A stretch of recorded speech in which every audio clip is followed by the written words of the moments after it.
இத்தனை நாள் உண்மை ஒன்றை மறைத்ததுண்டு. சின்னஞ்சிறு வயது முதல் எனக்கொரு மனைவியுண்டு. கோபம் கொள்ள வேண்டாம் அம்மா, ஹோய் தாங்கிக் கொள்ள வேண்டும் அம்மா.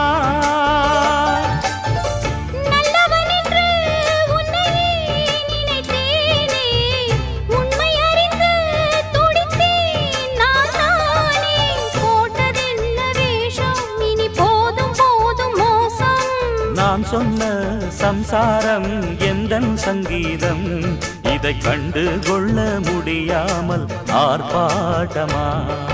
தண்ணீரிலே முகம் பார்க்கும் ஆகாயமே, நல்ல பன்னீரிலே நீராடும் பூந்தோட்டமே. இன்னார்க்கு இன்னார்தான் சாமி சொன்னதம்மா, கல்யாணம் வைபோகம் தன்